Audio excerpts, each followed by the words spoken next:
మోకాళ్ళ నొప్పులు, disc problems లాంటి అన్ని సమస్యలకు సంప్రదించండి Homeocare international world class homeopathy 9001177550. Huzurabad రాజకీయాలు ఒక్కసారి వేడెక్కాయి. గత మాసం రోజుల నుంచి కూడా బూడిద రాజకీయాలు ఊపందుకున్నాయి. ఎమ్మెల్యే కౌశిక్ రెడ్డి మంత్రి పొన్నం ప్రభాకర్ పై ఫైర్ అవుతూ కొన్ని ఆధారాలు చూపే ప్రయత్నం చేశారు. యాష్ ప్యాండ్ ఎన్టీపీసీ నుంచి వచ్చేటువంటి బూడిదలో కుంభకోణం జరుగుతుంది, అక్రమాలు జరుగుతున్నాయని ఆరోపిస్తున్నారు. దీనిలో ప్రమాణాల వరకు వెళ్ళింది. ప్రస్తుతం మనకి అందుబాటులో ఎమ్మెల్యే ఉన్నారు. చెప్పండి, మీరు ప్రధానమైనటువంటి ఆరోపణలు చేశారు, వాళ్ళు ఒకటే చేస్తున్నారు, లీగల్ నోటీసులు సైతం మీకు పంపారు. ఇలా ఆయన చేసే పొన్నం ప్రభాకర్ గారు చేసే ఇల్లీగల్ యాక్టివిటీస్ని లీగల్ నోటీస్ ద్వారా నోరు మూపించుకోవాలనుకుంటే ఆయనతో కాదు, ఆయన తాతమ్మతో కాదు, జేజమ్మతో కాదు. నంబర్ 1, నేను స్ట్రేట్ క్వశ్చన్ అడిగిన, ఆధారాలతో చూపించిన. ఇలా చాలా తెలుగు ఏం మాట్లాడుతున్నారంటే అది ఫ్రీగా పోతుంది యాష్ కాబట్టి దానికి వేబిల్ ఉండదు అంటున్నారు. అరే ఇంత చిన్న పిల్లగాళ్ళక మాట్లాడతాడని నేను అనుకోలే. ఇలా ఒక్కటే చెప్తున్నా, ఇలా జిఎస్టీ వేబిల్ గురించి నేను మాట్లాడట్లేదు, వేట్ వేబిల్ గురించి నేను మాట్లాడుతున్నా. ఇలా వేట్ వేబిల్ అనేది ఇలా ఆర్టీఆర్ నామ్స్ ప్రకారం 16 టైర్ లారీ ఉంటే 34 టన్స్ పోవాలి, 14 టైర్ లారీ ఉంటే 32 టన్స్ పోవాలి, ఇలా 12 టైర్ లారీ ఉంటే 29 టన్స్ పోవాలి. ఇది నేను సృష్టించింది కాదు, ఇది ఆర్టీఆర్ నామ్స్. ఇది ట్రాన్స్పోర్ట్ డిపార్ట్మెంట్ ఒక చట్టం చేసిండ్రు, దాన్ని ఆర్టీఆర్ నామ్స్ చెప్తున్నాం మీకు. అట్లాంటిది 34 టన్నులది పోయి 80 టన్నులు పోతున్నది. డబ్బులు ఎందుకు పోతుంది? నీకు ఇంట్రెస్టే లేకపోతే ఒక బాధ్యత కలగ శాసనసభ్యునిగా నేను నీ మీద 100 కోట్ల ఆరోపణ స్కామ్ నేను చేసినప్పుడు నువ్వు ఆ లారీలు అనేటి ఓవర్లోడ్ పోకుండా ఎందుకు కంట్రోల్ చేస్తారు? ఆ లారీ అనేది నువ్వు తీసుకొని పో, మీకు చట్టం ఎట్లున్నదో 34 టన్స్, 32 టన్స్, 29 టన్స్ లారీలు తీసుకొని పోండి, మాకు అభ్యంతరం లేదు దాని మీద. కానీ దీని మీద తీసుకపోతుంటే నువ్వు స్పందించకపోవడానికి దీంట్లో మతలబ్ ఏంటిది? అది నాకు జవాబు చెప్పాలి కదా. నేనేం చేసినా, నేను అది చేసిన ఈ అధికారులు ఏమైనా స్పందిస్తారేమో అని నేను వేచి చూసిన.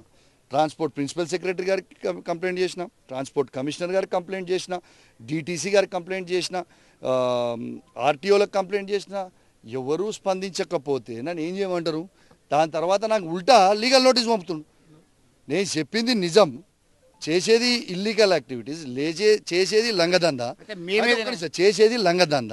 చేసిన లంగదందా చేసినప్పుడు నాకు లీగల్ నోటీస్ పంపించేస్తా అంటే ఎట్లుండాలి? సరే, ఇవాళ వెంకటేశ్వర స్వామి మనందరం కూడా దేవుని నమ్ముతాం. నేను ఈవెన్ పొన్నం ప్రభాకర్ గారు వెంకటేశ్వర స్వామిని నమ్ముతాడు. ఇద్దరం కలిసి రేపు టెంపుల్లో పోదాం తడి బట్టలతోని. నువ్వు చెప్పు, నీకు దీంట్లో ఫ్లై యాష్లో ఓవర్లోడింగ్లో నీ కమిషన్లు నీకు వస్తలేమని చెప్పు, నీకు ప్రమాణం చేయి. నీకు టికెటింగ్ స్కామ్లో మా క్రిషాంక్ గారు చేసిన దాంట్లో కూడా నీకు కమిషన్లు వస్తామని ప్రమాణం చేయి. ఇవి నువ్వు ప్రమాణం చేయి. నువ్వు ప్రమాణం చేస్తే నేను క్షమాపణ బహిరంగంగా చెప్పనీకే రెడీగా ఉన్నా. ఏడికి నువ్వు వెంకటేశ్వర స్వామి టెంపుల్ దగ్గరకు వచ్చి ప్రమాణం చేయాలి. చేస్తేనే మేము క్షమాపణ చెప్తాం. ఉద్యోగాలు ఇప్పిస్తా అని గతంలో ఇసుక యజమానులు ఇసుక అక్రమ రవాణా చేసినప్పుడు మీరు వసూళ్లు చేశారని చెప్పేసి కాంగ్రెస్ పార్టీ నేతలు ఆరోపిస్తున్నారు. ఒకటి.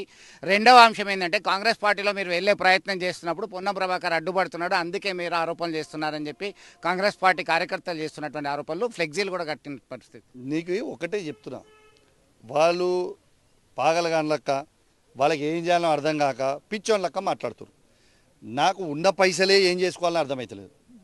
నేను పుట్టిందే బంగారు చెంచతోని, ఇది దేవుని దయ వల్ల. సో వీందేరా పైసలు వసూలు చేయాల్సిన అవసరమే లేదు.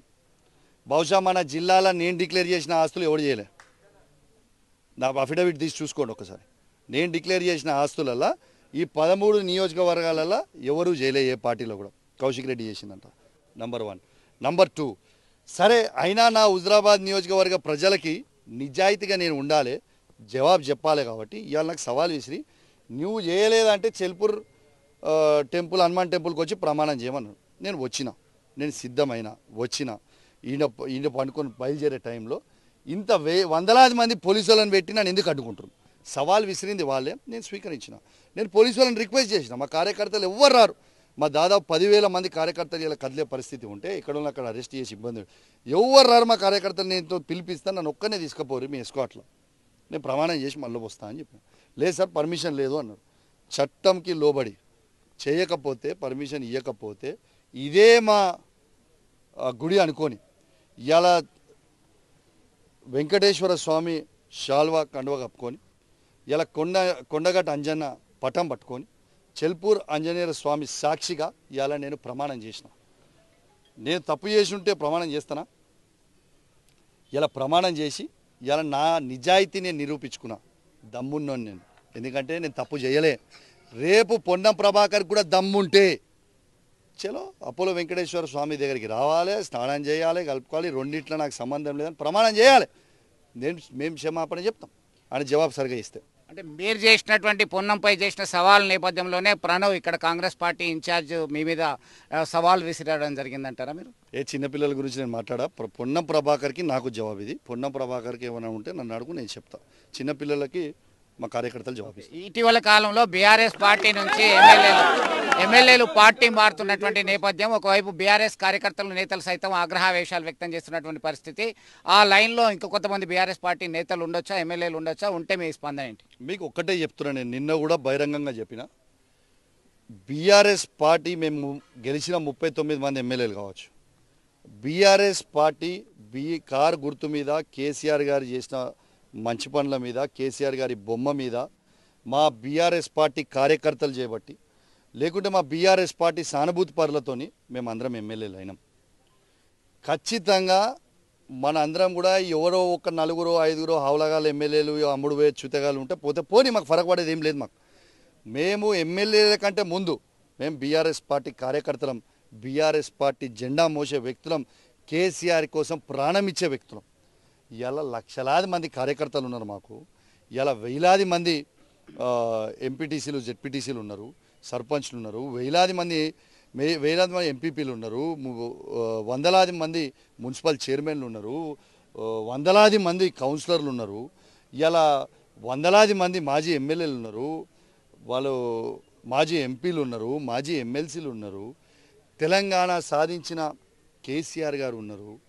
ఇంత బలమైన పార్టీగా మేము ఉన్నాం. ప్రజల పక్షాన కొట్లాడతాం. ఎవడో ఒక్కడికి పోతే ఏం ఫరకపడేది ఏం లేదు. ఖచ్చితంగా మళ్ళా ప్రజల పక్షాన మా గొంతిప్పుతాం, కేసీఆర్కి అండగా నిలబడతాం. ఖచ్చితంగా తెలంగాణ ప్రజలకి మళ్ళా వాళ్ళ గొంతుగా మేము నిలబడతాం. మళ్ళా కేసీఆర్ గారిని 5 ఏళ్ళ మళ్ళా గద్దె ఎక్కిస్తాం. మీరు చూస్తుంటారు గంతేగా. చివరిగా మంత్రి పొన్నం ప్రభాకర్ పై మీరు చేసినటువంటి ఆరోపణలకు సంబంధించి టికెట్ స్కామ్ కావచ్చు, ఇతరత్ర యాష్ పాయింట్తో సహా వాటి మీద మీ దగ్గర ఆధారాలు ఉన్నాయా? బరాబర్ ఆధారాలు ఉన్నాయి. నేను ఆల్రెడీ చూపించిన కదా మీకు. రెడ్ హ్యాండెడ్గా లారీని పట్టుకొని వాళ్ళది మన ట్రాన్స్పోర్ట్ బిల్ ఉంటుంది, పర్మిట్ బిల్. ఈ పర్మిట్ బిల్ మీద ఎంత క్వాంటిటీ, ఈ లారీ ఎంత క్వాంటిటీ పోతుందని రాయాలా వద్దా? టికెట్ స్కామ్ అన్నారు. అరే రాయాలా వద్దా? ఇవన్నీ కూడా ఖచ్చితంగా ప్రూవ్ చేస్తాం. టికెట్ స్కామ్ టెండర్లలో కూడా ఎవరికి ఓపెన్ టెండర్ చేయకుండా ఆఫ్లైన్ టెండర్ చేసి వాళ్ళందరూ కమిషన్లు తీసుకున్న తర్వాత దాదాపు రోజు 30 లక్షల నుంచి 50 లక్షల టికెట్లు పోతాయని మాకు కృష్ణాంగ్ చెప్పిండు. మీకు ఆల్రెడీ క్లారిటీగా కృష్ణాంగ్ గారు చెప్పిండు. దాంట్లో టెండర్ పెట్టకుండా సింగిల్గా వాడిని సెలెక్ట్ ఎందుకు చేసుకున్నాను? ఈ టికెట్లు కొన్న కాడ కమిషన్ వానికి పోతుంది ఏజెన్సీకి. ఆ ఏజెన్సీ నుంచి కమిషన్ నీకెంత పోతుంది? నీకు నిజంగా నీతి నిజాయితీ ఉంటే టికెట్ల టెండర్ పెట్టేటప్పుడు ఓపెన్ పెట్టు. నాకు దమ్ము ఉంటే నేను తెచ్చుకుంటా, ఎవడు తక్కువ ఇస్తా వానికి. ఆఫ్లైన్ టెండర్ ఎందుకు పెట్టాలి? ఆఫ్లైన్ టెండర్ ఎందుకు? మతలబ్ ఏంటిది? 100% ట్రస్ట్ మీ, ఖచ్చితంగా చాలా త్వరలోనే ప్రజలు రోజు చూస్తున్నారు. 6 గ్యారెంటీ వీళ్ళు అమలు చేసే దేవునికి ఎరగ, కానీ 6 స్కాములు మాత్రం బరాబర్ వీళ్ళు కాంగ్రెస్ పార్టీలు చేసిర్రు. ప్రజలు అన్నీ గమనిస్తున్నారు. రాబోయే ఎలక్షన్, జనరల్ ఎలక్షన్లు ఎప్పుడు వస్తే అప్పుడు డిపాజిట్లు వస్తే అడుగురు వీళ్ళకి. మీరు డిపాజిట్లు వస్తున్నాను అడుగురు. మొత్తం మీద సవాళ్ళు ప్రతి సవాళ్ళ మధ్య ఒక రాజకీయం అయితే హీట్ ఎక్కింది. ఖచ్చితంగా ఆధారాలతోనే ముందుకొచ్చాను, మళ్ళీ ఆధారాలతో ముందుకొస్తాను. దమ్ము ధైర్యం ఉంటే పొన్నం ప్రభాకర్ ప్రమాణం చేయాలి. ఆయన నమ్మిన వెంకటేశ్వర స్వామి మీద పోలీసులు ఆంక్షలు విధించడం వల్ల నేను చెల్పూరు ఆంజనేయ స్వామి ఆలయానికి రాలేకపోయినా అయినప్పటికీ ఇంట్లోనే ప్రమాణం చేసిన సంగతిని ఆయన గుర్తు చేస్తున్నటువంటి పరిస్థితి మనం చూడొచ్చు. చూద్దాం పొన్నం ప్రభాకర్ ఏ విధమైనటువంటి సమాధానం చెప్తారు, ఎట్లా ముందుకొస్తారో వేచి చూడాల్సిందే. వీడియో జర్నలిస్ట్ సుమన్తో కలిసి చంద్రశేఖర్, RTV, వీణవంక నుంచి. మరిన్ని వీడియోస్ కోసం ఛానల్ ని సబ్స్క్రైబ్ చేయండి. లేటెస్ట్ అప్డేట్స్ కోసం వాట్సాప్ ఛానల్ ని ఫాలో చేయండి. అండ్ లింక్ డిస్క్రిప్షన్ లో ఉంది.